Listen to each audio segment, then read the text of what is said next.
China like a couple weeks ago. I was traveling with the Philadelphia Orchestra, working as a documentary filmmaker. So it's really cool. But travel in China is difficult. The culture is very different. The language is very different. And they also control the media. This did not help when Trump decided to start a tariff trade war the day we arrived. So it's a very difficult trip, but the most difficult part was at the end. It's our last day of shooting.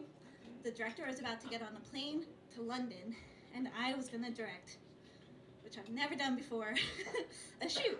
So it was really cool. And then hours before that shoot, I dropped my cell phone on the ground at the gym. Lesson learned, don't go to the gym. And it broke. It fell 2 feet from the ground. And people can attest, I throw this thing on the ground and it doesn't break, but it decided to break in China.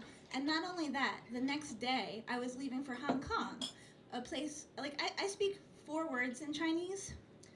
Yes, no, thank you, and garlic. I speak 0 Cantonese. I didn't know the name of my hotel, and like any good millennial, I saved all of that information only in my cell phone. And I can't log into Gmail to check it because of the Great Firewall of China. So I was like panicking. So I went to my room, and I first decided I'm gonna email my sister in all caps, like screaming, what do I do? And then she didn't answer because it was 2 a.m. here. And I was emailing from a Yahoo. And then I do the second logical thing, and I email her boyfriend, and I say, where's Kelsey?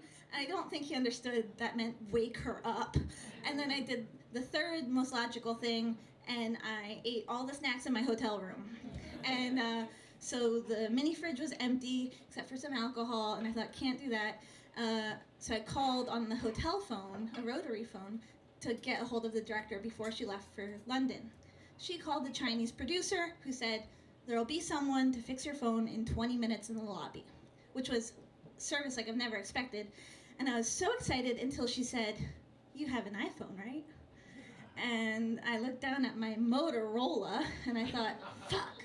So I say no. So she decides, okay, we're just going to come here. I'm going to take you to the store. You don't do any talking because I'll add 25% tax to anything that an American does right now. So every store didn't just give 25% tax. They said, Motorola, not in China. No.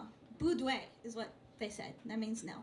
So I had this look of panic in my face because I thought, even if I get on the plane to Hong Kong, how am I going to survive?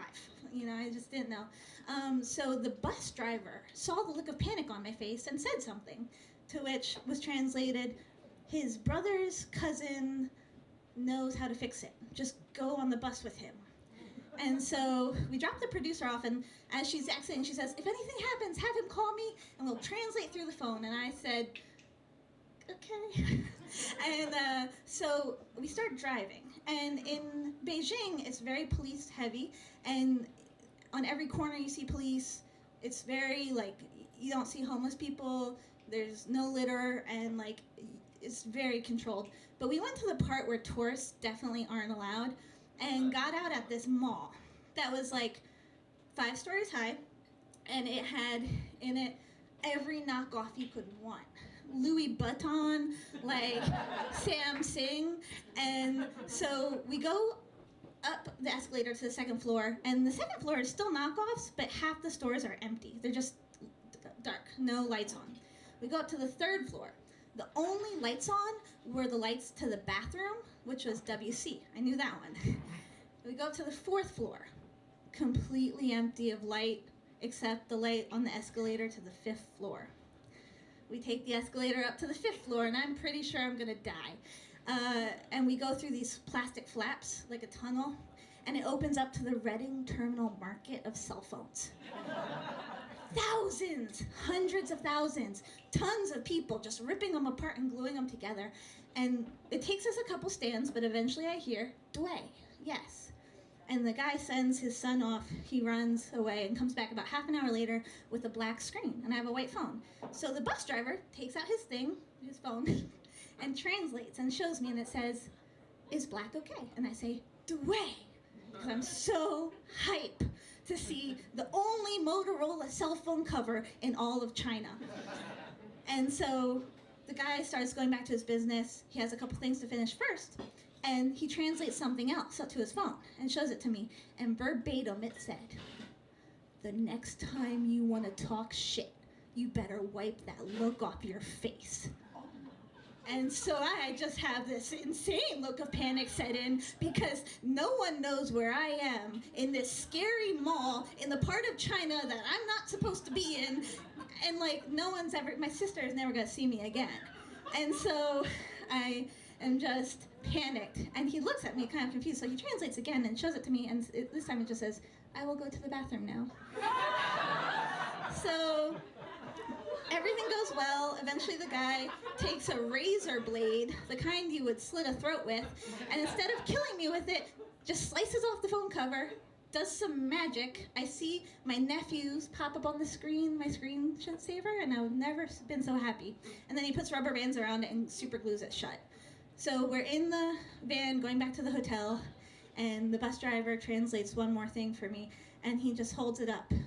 And I hold up mine, which says, "Thank you so much. I owe you in an insane way." And his just says, "Please wait 1 hour before removing the condom." So I get back to the hotel. I am like bathed in this relief. I feel exhausted, more exhausted than I ever would have done at the gym. And I go into my hotel room. I've already destroyed the room. I used all the mini shampoos for the bubble bath, and I'm like, well, what can I do now? And so I do what any young millennial would, and I open the mini fridge. I take a few shots of the Chinese vodka, which was real good, straight, and I just go on Facebook, and I'm so relieved.